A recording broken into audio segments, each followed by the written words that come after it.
Olá, turma. A gente está aqui na semana de aconselhamento, o ano é 2025, e esse aqui é o podcast do Cibima. Dessa vez, a gente tem a oportunidade de ouvir e aprender com a experiência da irmã Kim Yoder. Eu vou deixar ela se apresentar e, em seguida, nós vamos pular para as perguntas. Tá bom, Kim? Ok. Eu e meu marido somos missionários aqui no Brasil desde 1982. Mas eu fui criada no Amazonas. Vim para o Brasil quando eu tinha 6 meses de idade e fui criado no campo missionário. Então, Deus já colocou um amor pelo trabalho missionário.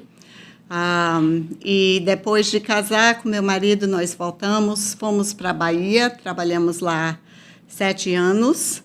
E depois fomos para o Amazonas, onde ele era piloto de um avião com flutuador, mas usamos o avião para começar igrejas lá no Amazonas. Então, depois de muitos anos lá, viemos e passamos 5 anos aqui em Fortaleza. Agora já estamos aposentados nos Estados Unidos, morando lá há 5 anos lá.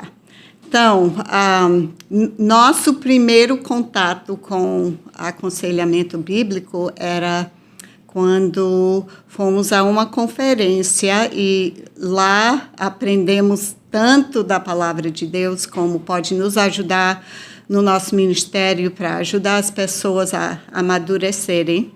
Então, fomos aprendendo mais e mais, mas no ano 1999, por causa de problemas no nosso campo missionário, nós voltamos para os Estados Unidos e moramos 1 ano lá, numa igreja que é bem conhecida pelo treinamento em aconselhamento bíblico. Então, moramos lá, recebemos mais treinamento e voltamos para o campo missionário transformados.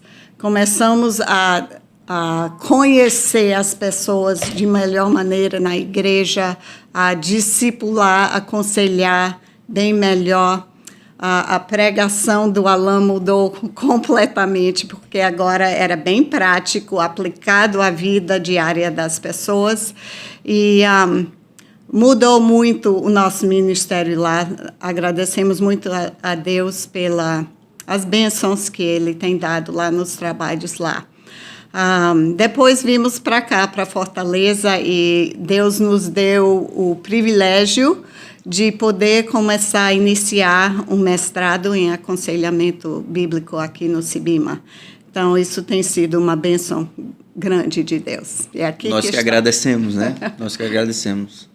1982, é isso? É. Pronto. Eu ia nascer no ano seguinte. Obrigado por todo o esforço.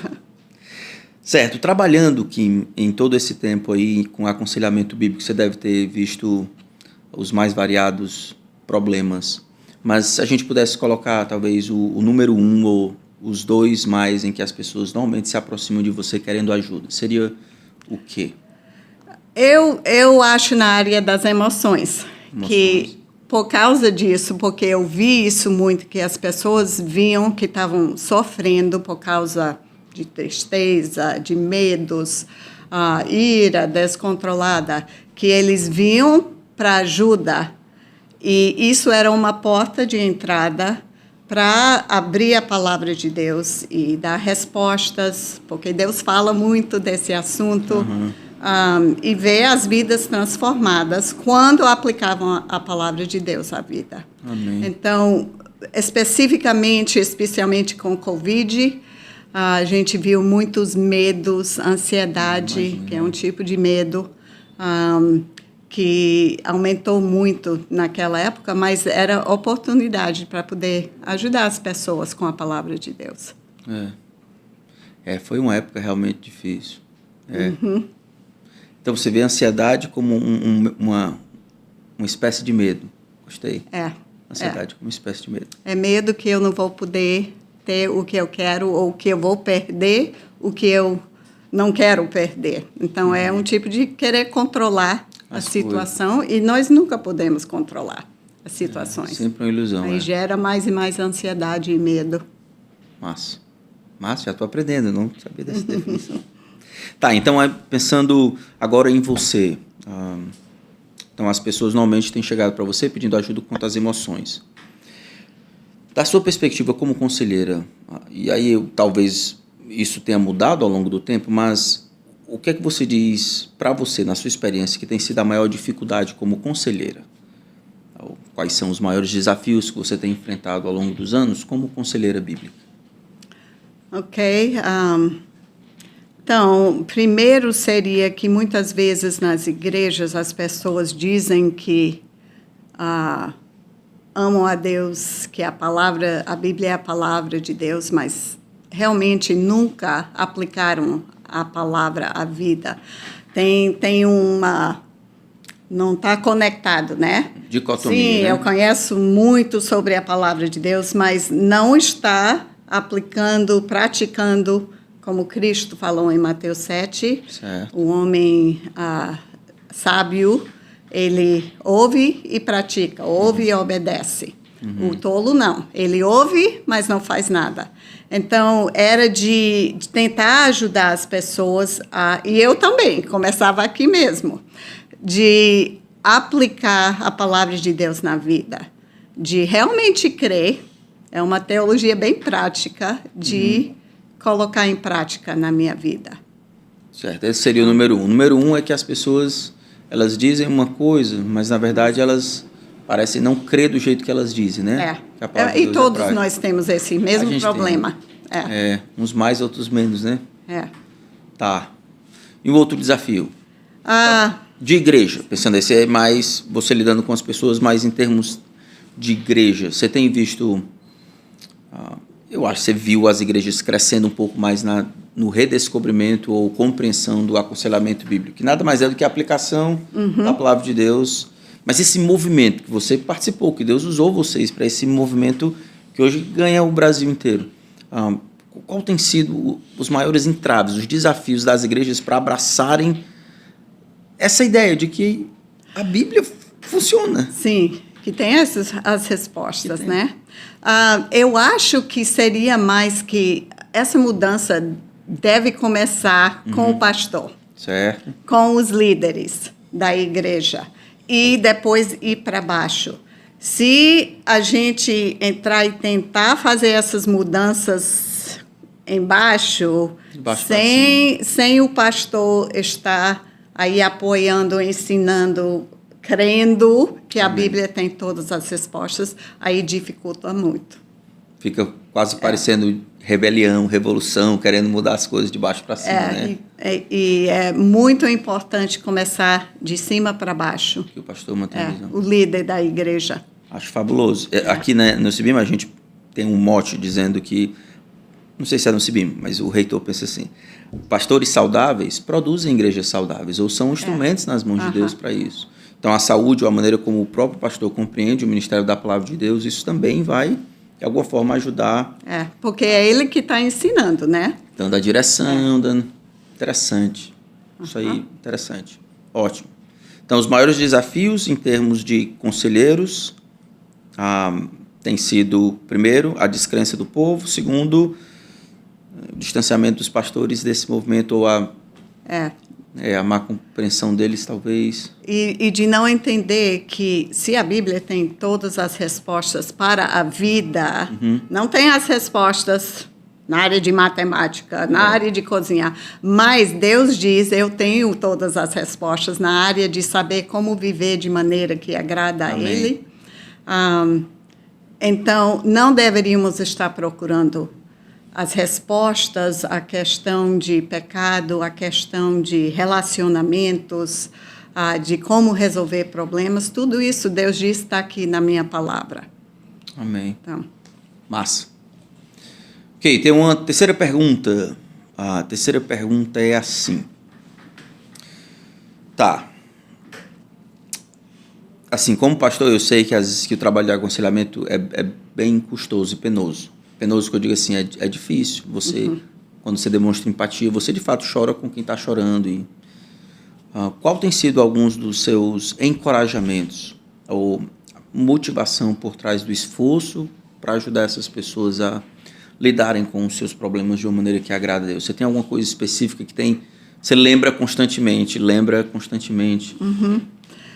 É o prazer de tentar ajudar alguém a poder viver a vida como Deus nos manda viver. Sabendo que, como o Provérbios ensina, se eu faço esse treinamento difícil, que é contrário ao que eu fazia antes, mas eu faço o que Deus manda, no final o caminho vai ser mais fácil. Então, é um prazer, anima ver as vidas das pessoas mudarem.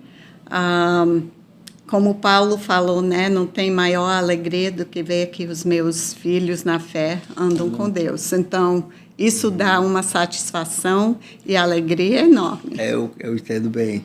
Você teria algum exemplo, alguma história? Não precisa dizer quem é, mas rapaz, essa aqui a gente trabalhou, e aí à medida que foi passando, ela, sei lá. Tá, eu vou dar um exemplo de alguém que ninguém conhece por aqui. Tá bom. No Amazonas, teve um casal. Ela desmaiava, suspeitava muito do marido, então tinha muitos problemas físicos, provavelmente alimentado pelas ansiedades, os medos dela de desconfiar do marido, que ele estava sendo infiel. E ela começou o discipulado, aconselhamento, e mudou de maneira grande. Começou a praticar os ensinamentos da palavra de Deus e foi amadurecendo, enquanto o marido continuava do mesmo jeito. Ele era crente e membro da nossa igreja. E os vizinhos, as vizinhas, amigas vinham e dizem, olha, eu vi ele com essa mulher. Uhum. E ela aprendendo, aplicando o que Deus tinha falado, que Deus estava vendo. Deus não deu a responsabilidade a ela para controlar a vida dele. Sim. Ela tinha que ser a pessoa que Deus queria. E com o tempo, ela suspeitava, mas não tinha fatos. Então, ela estava descansando em Deus, que Deus estava no controle. Quando um domingo, pela manhã, a gente estava na igreja, que é uma cidade bem pequena, então todo mundo sabe o que acontece, né? E teve uma moto que passou e bateu logo em frente da igreja, e foi feio. Quando todo mundo correu lá fora para ajudar, era o marido dela com aquela mulher. Deus deixou isso acontecer. Logo, ela estava lá com 5 filhos, todo mundo viu. Ele foi para o hospital, a mulher também. E Deus trabalhou no coração dele lá no hospital. E ele mudou completamente, voltou para a igreja. Mesmo? O casamento deles está ótimo. Eles servam na igreja, se mudaram para outro lugar. Sim. E uma vida completamente mudada. Então, Amém. Isso dá tanta alegria. A gente ainda comunica com eles, estão indo muito bem. E sobre a saúde física dela? Mudou, ela não tem isso mais. Não sofre. Era ligado mesmo? Era ligado com isso. Você vê, né?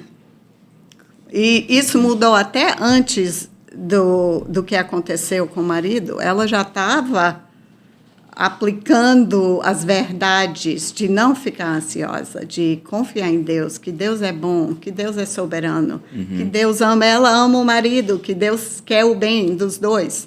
E ao começar a mudar a maneira que ela pensava e desejava, aí foi mudando os problemas físicos dela. Fabuloso. Que história legal. É realmente encorajador. Tem que lembrar dessas coisas, né? Sim.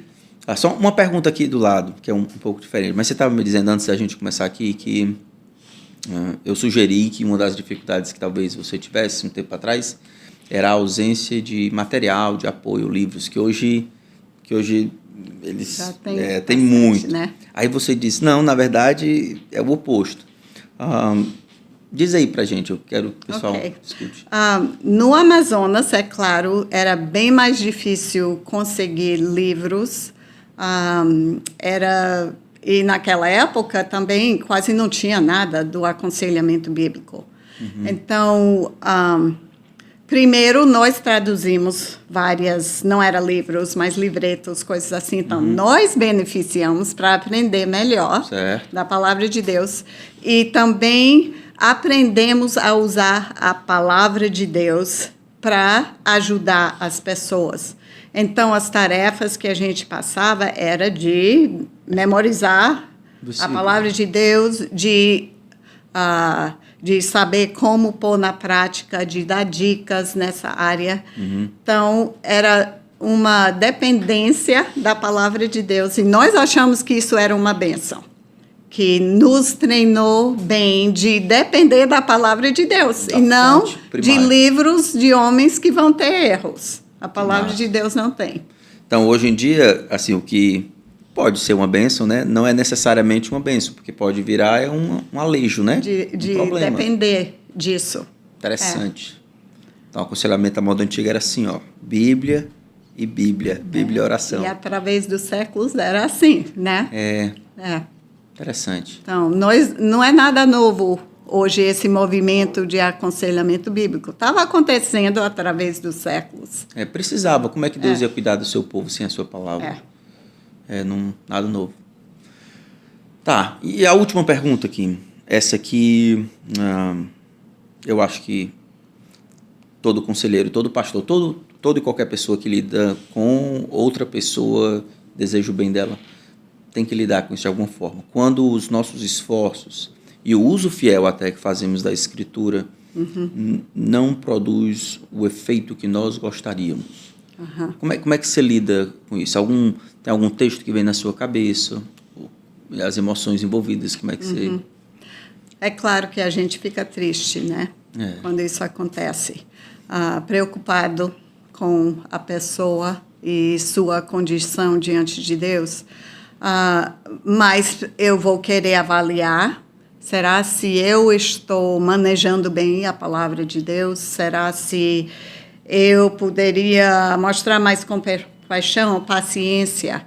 Mas se depois de muito tempo nós passamos tarefas para nos ajudar nessa área, se eu vejo que a pessoa não está fazendo as tarefas que nós passamos usando a palavra de Deus, quer dizer, não está praticando o que Deus manda fazer, normalmente nós falamos, olha, se você não fizer, nós não vamos reunir a próxima vez. Se continua dessa maneira, a gente diz, pronto, nós vamos parar por enquanto. Quando você decidir, quiser fazer as tarefas da maneira certa, aí você pode comunicar comigo e a gente pode voltar.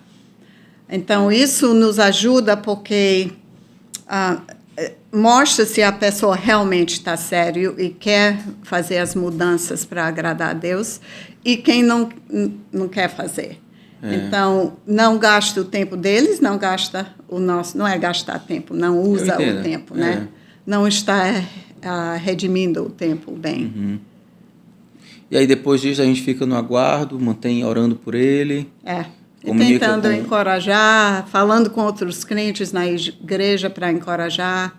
Você consegue que às vezes leva mais tempo. Deus trabalha diferente nas vidas de outras pessoas. Tá. Massa. Eu acho que são essas perguntas. Ok. Muito obrigado, viu? Obrigado também. Muito obrigado por compartilhar. Excelente. Deus te abençoe. Então, vamos manejar bem a palavra de Deus. Tem toda utilidade.